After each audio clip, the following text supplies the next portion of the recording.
ఇక రెండో అంశం సార్, ఈ క్యాబ్ డ్రైవర్లకు సంబంధించినటువంటి అంశంలో ట్రాఫిక్ పోలీసుల కాడ చాలా ఇబ్బంది అవుతుంది సార్. వాళ్ళకు అంటే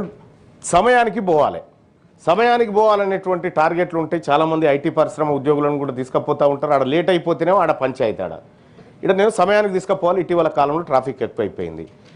ఇక పుట్టుకున్న తొందరగా పోదామంటే అంటే బయటికి మనకున్నటువంటి తేడా ఏంటంటే సార్, ఇప్పుడు కొంచెం సివిలైజ్డ్ కంట్రీస్లలోనేమో రెడ్ లైట్ పడితే గ్రీన్ ఎప్పుడు పడుతుందా అని ఆగుతారు సార్. ఈడ ఆ పరిస్థితి లేదు సార్.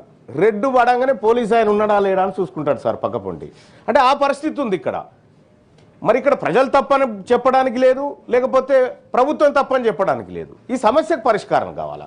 అనేకమైనటువంటి ట్రాఫిక్ చలాన్లు కూడా ఈ ఆటోల పైన, కార్ల పైన ఎవరి మీద పడితే వాళ్ళ మీద, అందరి మీద చేయాల్సిందే సార్. రూల్స్ తప్పితే ఎవరైనా దానికి ఎవరేం ఎగ్జామ్షన్ ఏం లేదు. కానీ ఈ వాహనాల ద్వారానే కడుపు నింపుకొని బ్రతుకుతున్నటువంటి ఆటోలు కానీ, క్యాబ్ డ్రైవర్లు కానీ, ర్యాపిడో డ్రైవర్లు కానీ, వీళ్లకు ఒక్కసారి సిగ్నల్ జంప్ అయితే 1000 రూపాయలు పడితే వాళ్ళు 4 రోజులు పనిచేయాల్సి వస్తుంది సార్ ఆ చలాన్ తీర్పడానికి కోసం. మరి ఇప్పుడు కాంగ్రెస్ పార్టీ మేనిఫెస్టోలో గతంలో కూడా నా సలహా మేరకే మీరు అందరు పెట్టినారు, ఏది చలాన్లను మాఫీ చేద్దామనేటువంటి ఒక ఆలోచన పెట్టినారు సార్. ఒక కట్ ఆఫ్ డేట్ పెట్టి పాత చలాన్లు మాఫీ చేసి రూల్స్ను పకడ్బందీగా ఇంప్లిమెంట్ చేస్తామనేటువంటి ఒక విధానం ఏమైనా తీసుకొస్తే ఈ కాడి నుంచి కొంత జాగ్రత్తగా ఉండేటువంటి అవకాశం ఉంటుంది సార్. లేకపోతే ఏం జరుగుతుందంటే సార్, చలాన్లు అట్లనే పెండింగ్ ఉంటాయి. ఇక ఆయన ఏ మనిషి అన్నా రాని రోడ్డు మీద ఆయన బండి ఆపుతాడు, ఇవి కట్టేదాకా నీకు పోయేది లేదని చెప్తా ఉంటాడు. కాబట్టి ఇప్పుడు అందరికి కూడా మంచి సార్, మీరు జిహెచ్ఎంసీ ప్రజలు, పట్టణ ప్రాంతాల ప్రజల ప్రేమ చూరగొన్న పార్టీగా మీరు మారాలంటే చలాన్లు మాఫీ చేయండి సార్. ఈ వాహనాల మీద ఉన్నటువంటి చలాన్లు మాఫీ చేయండి. మాఫీ చేయడం ద్వారా మీకే మంచి పేరు వస్తుంది సార్, ప్రభుత్వానికి కూడా. ఎందుకంటే హామీ నిలబెట్టుకున్నటువంటి చాలా తక్కువ నిలబెట్టుకుంటాం, అయినా పర్వాలేదు ఏదో ఒకటి నిలబెట్టుకున్న పేరన్నా మనకు ఉంటుంది కదా అని చెప్పి తమకు రిక్వెస్ట్ చేస్తూ ఉన్నా సార్. ఇక అలాగే క్యాబ్ డ్రైవర్ల పైన, ఆటో డ్రైవర్ల పైన పోలీస్ దాడులు జరుగుతూ ఉన్నాయి సార్ అక్కడక్కడ.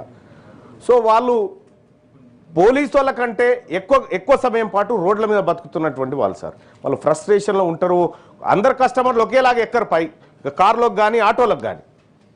ఒక ఆయన ఎక్కుతా ఉంటాడు, చీకటి అయితే ఒక ఆయన ఇంత మద్యం దాగి ఎక్కుతా ఉంటాడు, అరుస్తూ ఉంటాడు, నేను ఇయ్య అంటాడు, కొడుతూ ఉంటాడు, బెదిరి, ఇట్లా రకరకాలైనటువంటి సమస్యలు ఉన్నాయి. సో వాళ్ళ భద్రత విషయంలో కూడా ప్రభుత్వం కొంత చొరవ తీసుకోవాల్సినటువంటి అవసరం ఉంది. ఇలా లక్షలాది మంది ఆటో డ్రైవర్లు కానీ, క్యాబ్ డ్రైవర్లు కానీ తెలంగాణ రాష్ట్రం, మరీ ముఖ్యంగా ఇప్పుడు మనం జిహెచ్ఎంసీని ఎట్లాగో విస్తరించాలనుకుంటున్నాం. 1,34,00,000 మందికి సంబంధించినటువంటి వ్యవస్థను తయారు చేస్తాం. ఇంతమందికి మన దగ్గర ఉన్న ఆర్టీసీ సరిపోదు సార్, ఖచ్చితంగా వీళ్ళు ఉండాల్సిందే దాంట్లో. కాబట్టి మీరు గిగ్ వర్కర్ల విషయంలో ఏదైతే విధానాన్ని తీసుకోవాలనుకుంటా ఉన్నారో తీసుకొచ్చిరు. కానీ ఈ ఆటో డ్రైవర్ల విషయంలో, క్యాబ్ డ్రైవర్ల విషయంలో, ఈ యాప్ విషయంలో కానీ రాష్ట్ర ప్రభుత్వం చొరవ తీసుకోవాలి సార్. దీంట్లో రాష్ట్ర ప్రభుత్వానికి అయ్యే ఖర్చులు వేస్తారు, ఎట్లాగో పెట్టేది పెడతా ఉన్నారు. మీరు పెట్టే డబ్బు పెడతా ఉన్నారు కాబట్టి సో సరైనటువంటి విధానంలో పెట్టడం ద్వారా ప్రభుత్వానికి మంచి పేరు వస్తుంది, ప్రజలకు మంచి జరుగుతుంది, మహిళలందరూ కూడా మిమ్మల్ని దీవిస్తారు ఎప్పటికీ. Thank you sir. ఓకే.